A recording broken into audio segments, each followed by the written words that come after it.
बिस्मिल्लाहिर्रहमानिर्रहीम। मैं हूं मोहम्मद हमज़ा, आप सबको एम कैफ़े में खुशामदीद कहते हैं।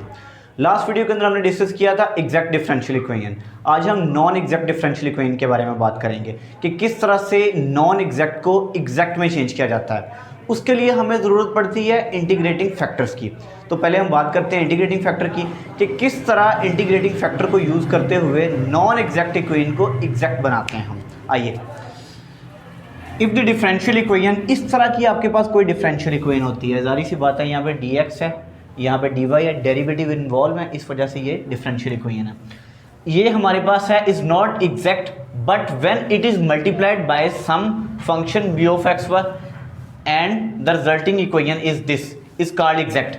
देखें, उसने कहा है कि आपके पास ये एक नॉन एग्जैक्ट डिफरेंशियल इक्वेशन है, आप किसी फंक्शन m ऑफ xy के साथ इसको मल्टीप्लाई करते हैं। इस म्यू ऑफ एक्स वाई को इसके साथ, इसके साथ, इसके साथ, पूरी डिफरेंशियल इक्वेशन के साथ मल्टीप्लाई करते हैं। जब आप मल्टीप्लाई करें, मल्टीप्लाई करने के बाद अगर आपको एग्जैक्ट इक्वेशन मिल जाती है तो हम म्यू ऑफ एक्स वाई को कहेंगे कि ये एक इंटीग्रेटिंग फैक्टर है। यही काम हमने करना है। तो देखते हैं आगे। Then mu of X Y is called the integrating factor, इसको आई एफ से डिनोट किया जाता है। अब इंटीग्रेटिंग फैक्टर को के रूल्स क्या हैं, कैसे कैलकुलेट करते हैं? असल में 4 रूल होते हैं, लेकिन मैं यहाँ पे आज 2 डिस्कस करूँगा क्योंकि इसको मैं 2 पार्ट्स में इस वीडियो को बनाऊंगा। तो पहले हम इन 2 को समझते हैं और ज़्यादा इंपॉर्टेंट भी ये 2 ही पार्ट हैं। तो पहला पार्ट उसका क्या है, अगर आपके पास एक डिफरेंशियल इक्वेशन दी गई है, आपके सामने है, इज़ नॉट एग्जैक्ट, अगर ये एग्जैक्ट नहीं है एंड, तो हम क्या करते हैं, जो m है इसका पार्शियल डेरिवेटिव लेते हैं विद रिस्पेक्ट टू y इसका मतलब है partial m over partial y, और n का पार्शियल डेरिवेटिव लेते हैं विद रिस्पेक्ट टू x। इस सारे को डिवाइड कर देते हैं n के साथ, यानी कि जो n आपके पास वैल्यू दी गई होगी। अगर आपके पास कोई वैल्यू मिलती है p, where p is a function of x, और जो p का मतलब क्या है कि कोई भी पोलिनोमियल यहां पे पड़ा होगा x वेरिएबल में, उसमें सिर्फ एक ही वेरिएबल होना चाहिए, x होना चाहिए। अगर तो वो x होगा, x में आ जाता है, तो हम क्या कहेंगे, only then one has the integrating factor. तब उसका ये जो इक्वेशन है इसका इंटीग्रेटिंग फैक्टर क्या होगा, e की पावर में इंटीग्रल, और जो यहाँ पर पोलिनोमियल पड़ा होगा x में उसको इंटीग्रेट कर देना है। इसका जो भी आंसर आएगा उसको मल्टीप्लाई कर देना है इसके साथ। एक तो ये टेक्निक थी इंटीग्रेटिंग फैक्टर निकालने की। अगर ऐसा होता है कि आप इसको सॉल्व करते हैं, आंसर में p ऑफ x नहीं आता, x और y वेरिएबल मिक्स हो जाते हैं, फिर आपने क्या करना है, आपने ये वाली टेक्निक यूज करनी है, यानी कि n का derivative with respect to x, पहले हमने nx इधर लिखा था, my इधर था, अब थोड़ा चेंज हो गया, n का derivative with respect to x, m का derivative with respect to y, और ओवर में पूरा m टर्म वो होगी जो dx के साथ है, n टर्म वो होगी जो dy के साथ है। इसको m के साथ डिवाइड कर दें और जो वैल्यू हमें कोई भी मिलती है q, ये एक पोलिनोमियल होगी, और जो q है ये पोलिनोमियल होगा, या कह लेंगे q फंक्शन होना चाहिए y में, मीन्स के वहां पर सिर्फ y वेरिएबल हो, x वेरिएबल इन्वॉल्व नहीं होना चाहिए। Then the integrating factor is equal to क्या होगा, इंटीग्रेशन q dy, ये आपके पास इंटीग्रेटिंग फैक्टर निकलेगा। इसको मल्टीप्लाई करेंगे आप गिवन इक्वेशन के साथ, गिवन डिफरेंशियल इक्वेशन के साथ, यानी आपके पास एक डिफरेंशियल इक्वेशन है और वो एग्जैक्ट नहीं है, आपने उसको एग्जैक्ट बनाना है। आप किसी ऐसी वैल्यू से मल्टीप्लाई करते हैं उस डिफरेंशियल इक्वेशन को कि वो मल्टीप्लाई करने से वो इक्वेशन एग्जैक्ट बन जाती है। तो जिस वैल्यू के साथ या जिस फंक्शन के साथ मल्टीप्लाई कर रहे हैं उसे हम इंटीग्रेटिंग फैक्टर कहेंगे। तो ये मैंने 2 टेक्निक्स बताई हैं, आज हम बात करेंगे इन टेक्निक के बारे में। आइए एक एग्जांपल देखते हैं। ये आपके पास डिफरेंशियल इक्वेशन है आपके सामने, मैं एक एग्जांपल के तौर पर ले रहा हूं। आप सबसे पहले देखें क्या ये एक एग्जैक्ट इक्वेशन है। एग्जैक्ट इक्वेशन हमने कैसे चेक करना है, आप इसको नाम दे दें m का, या m ऑफ एक्स वाई कह दें या m कह दें, x square minus 2x plus 2y square, और इसको नाम दे दें n का, यह है 2xy, ठीक है। अब देखें यहां पर जो हमने पीछे पढ़ा था कि m जो होगा उसका डेरिवेटिव लेना है y की रिस्पेक्ट में, n जो होगा उसका डेरिवेटिव लेना है x की रिस्पेक्ट में, यानी कि जो dx के साथ टर्म पड़ी होगी उसका y की रिस्पेक्ट में डेरिवेटिव, dy के साथ जो वैल्यू पड़ी होगी उसका x की रिस्पेक्ट में डेरिवेटिव। ये हमने पढ़ा था एग्जैक्ट इक्वेशन में। तो एग्जैक्ट ही चेक करना है पहले कि ये है कि नहीं है। अगर एग्जैक्ट नहीं होगा फिर ये रूल्स हमने यूज करने हैं। पहले हम चेक करते हैं, partial m over partial y, x के 0 आ जाएगा, क्योंकि जो पार्शियल डेरिवेटिव है, पार्शियल डेरिवेटिव में y के अलावा बाकी जो वेरिएबल्स होंगे वो कांस्टेंट कंसीडर किए जाएंगे। x का 0 आ गया, -2x का भी 0 आ गया, 2y² का कितना आ जाएगा 4y। किस तरह से 2 वैसे ही y² पे जब पावर रूल लगाएंगे 2 शुरू में, पावर में से 1 माइनस 2y रह जाएगा, 2y को जब 2 से मल्टीप्लाई किया तो 4y, ये हमारे पास आ गया जी 4y। इसका डेरिवेटिव लेते हैं n की रिस्पेक्ट में, x की रिस्पेक्ट में, partial n over partial x, ये क्या बन जाएगा 2y। देखें 2y कांस्टेंट कंसीडर किए जाएंगे, x का डेरिवेटिव 1, क्योंकि हम x की रिस्पेक्ट में ले रहे हैं। देखिए दोनों का डिफरेंट आंसर आ रहा है, तो हम यहाँ पर लिख देते हैं partial m over partial y does not equal to partial n over partial x। So 1 is not exact,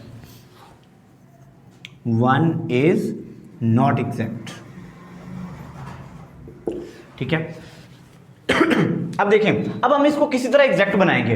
exact नहीं है तो हमें जरूरत पड़ेगी इंटीग्रेटिंग फैक्टर की। इंटीग्रेटिंग फैक्टर निकाल के उसको इससे मल्टीप्लाई करेंगे। जब इंटीग्रेटिंग फैक्टर से मल्टीप्लाई कर देंगे तो आपको लाजमी तौर पे एग्जैक्ट इक्वेशन मिलेगी। अब वो इंटीग्रेटिंग फैक्टर निकालना कैसे है, पहले आप ये वाली टेक्निक यूज करें, my minus N X over P, N my minus N X over N is equal to P. P से क्या मुराद है कि कोई वैल्यू आपके पास, कोई पोलिनोमियल आएगा x की फॉर्म में, यानी कि उसमें वेरिएबल सिर्फ x इन्वॉल्व होगा। my से मुराद है कि m का डेरिवेटिव y की रिस्पेक्ट में वो आया था 4y, माइनस nx से मुराद ये कि जो इसका डेरिवेटिव आया है 2y आया वो लिख दिया, ओवर में क्या है n। अब n क्या चीज है, n क्या वैल्यू है, वो आपके पास ये दी गई है 2xy, ये मैंने यहां पे पुट कर देनी है 2xy, that is equal to 4y minus 2y, ये हो गया 2y ओवर में 2xy वैसे का वैसे ही। अब 2 भी कैंसिल 2 के साथ, y भी कैंसिल y के साथ, कितना रह गया 1 ओवर x। अब ये आपके पास वैल्यू आ गई। अब अभी इंटीग्रेटिंग फैक्टर नहीं निकाला आपने। इंटीग्रेटिंग फैक्टर तो ये होगा ना कि जब आपके पास p मिल जाए, यानी कि आप p फंक्शन है x का, जो x पोलिनोमियल मिल जाए, ऐसा पोलिनोमियल मिल जाए जिसमें वेरिएबल x इन्वॉल्व हो, फिर आपने क्या करना है, आप इंटीग्रेटिंग फैक्टर निकाल पाएंगे इस टेक्निक के साथ। तो मैं अब इंटीग्रेटिंग फैक्टर निकालता हूं,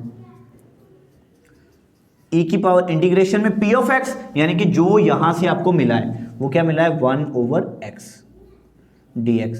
और आपको पता है कि 1 ओवर x की इंटीग्रेशन लॉग नेचुरल x होती है। देखें x का डेरिवेटिव dx ऊपर पड़ा हुआ है, या कह लें x का डेरिवेटिव 1 ऊपर पड़ा, नीचे फंक्शन ऊपर डेरिवेटिव है, तो इसका हम क्या कहेंगे, जो डेरिवेटिव इंटीग्रेशन है वो लॉग नेचुरल में आ जाएगी, लॉग नेचुरल x। और हमें ये भी पता है कि एक्सपोनेंशियल और लॉग नेचुरल दोनों एक दूसरे के उल्ट होते हैं, तो ये दोनों कट जाएंगे, आपके पास क्या रह जाएगा x बच जाएगा।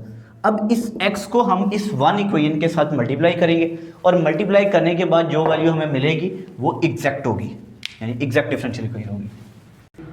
अब ये जो इंटीग्रेटिंग फैक्टर आया है x निकाला है, इसको गिवन इक्वेशन के साथ मल्टीप्लाई करें, x into 2x² minus 2x plus 2y² into dx plus x into 2xy dy is equal to 0 के साथ जब x को मल्टीप्लाई करेंगे तो वो 0 ही हो जाएगा। x को अंदर मल्टीप्लाई करें, ये हो गया x³ minus 2x² plus 2xy² into dx plus x को अंदर मल्टीप्लाई करें 2x² dy is equal to 0। अब देखिए क्या ये एग्जैक्ट है, अब ये 100% एग्जैक्ट होगा, क्योंकि जिस वैल्यू से हमने मल्टीप्लाई किया है इसको, वो इस इक्वेशन का इंटीग्रेटिंग फैक्टर है। जब हम उसको उसके इंटीग्रेटिंग फैक्टर से मल्टीप्लाई कर देते हैं ना, तो वो हमें एग्जैक्ट ही देता है। चाहे फिर भी तसल्ली के लिए थोड़ा चेक कर लेते हैं। x³ का डेरिवेटिव आ जाएगा जी 3x², और सॉरी ये y के रिस्पेक्ट में हमने डेरिवेटिव लेना है। x³ का 0, 2x² का 0, 2xy² का आ जाएगा 4xy, क्योंकि 2x कांस्टेंट है, y² का 2y आ जाएगा, y की रिस्पेक्ट में क्योंकि डेरिवेटिव ले रहे हैं तो 4xy। इधर चेक करें, इसका y की रिस्पेक्ट में लेना है, तो सॉरी x की रिस्पेक्ट में, तो 2x² का आ गया 4x, और ये y कांस्टेंट है वैसे ही आ जाएगा, तो 4xy इधर 4xy इधर, तो दोनों के डेरिवेटिव सेम आ रहे हैं, यानी कि वो जो एग्जैक्ट इक्वेशन की कंडीशन थी, उसकी जो डेफिनेशन थी वो होल्ड हो रही है। इसका मतलब ये इक्वेशन एग्जैक्ट है। अगर ये एग्जैक्ट है तो हमने क्या करना है, हमने इसका जनरल सॉल्यूशन निकालना है। जनरल सॉल्यूशन निकालने के लिए हम एक s निकालते थे, यानी कि जो dx के साथ टर्म पड़ी है उसको इंटीग्रेट करना है, plus 2x Y square into D X, और x की रिस्पेक्ट में ही इंटीग्रेट करना है। फिर इधर हम देखेंगे। और एक और बात, जो लास्ट वाली वीडियो थी एग्जैक्ट, इसका सारा कंसेप्ट उसमें है। अगर आप इसमें कंफ्यूज हो रहे हैं ना कि मैं इसको क्यों इंटीग्रेट कर रहा हूं, तो आप लाजमी तौर पे एग्जैक्ट डिफरेंशियल इक्वेशन वाली वीडियो देखें। तो आइए इसको इंटीग्रेट करते हैं। एक्स क्यूब की इंटीग्रेशन आ जाएगी x4/4 माइनस 2, वैसे ही एक्स स्क्वायर की integration x3/3, Y square constant है, x की इंटीग्रेशन 2x2/2, और ये वाई स्क्वायर मैंने साथ वैसे लिख दिया। 2 कांस्टेंट वैसे ही, x की इंटीग्रेशन x2/2, और ये साथ वाई स्क्वायर वैसे का वैसे ही आ गया। ये 2 इस 2 के साथ कैंसिल, आपके पास बच गया x3/4 minus 2x3/3 plus x2 Y square. उसके बाद t निकालते थे। t में हम कौन सी वैल्यू लेते थे?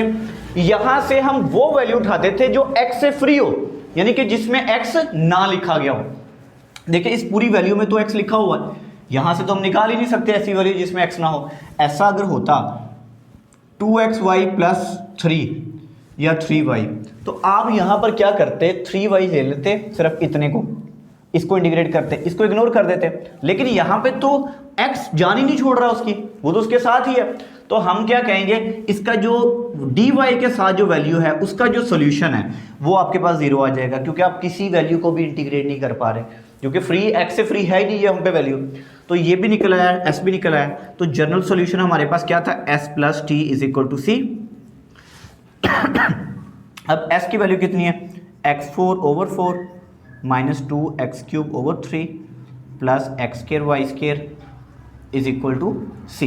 ये हमारे पास इसका आंसर आ गया। तो एक ही एग्जाम्पल मैं डिस्कस कर रहा हूँ, मुझे उम्मीद है कि इसी एक ही एग्जाम्पल में आप लोगों का कंसेप्ट क्लियर हो गया होगा। तो जो बाकी 2 टेक्निक्स रहेंगी इंशाल्लाह नेक्स्ट वीडियो के अंदर हम उनको डिस्कस करेंगे, तो वो भी बहुत इंपॉर्टेंट है, वो भी लाजमी तौर पे देखिएगा। खुदा हाफिज़।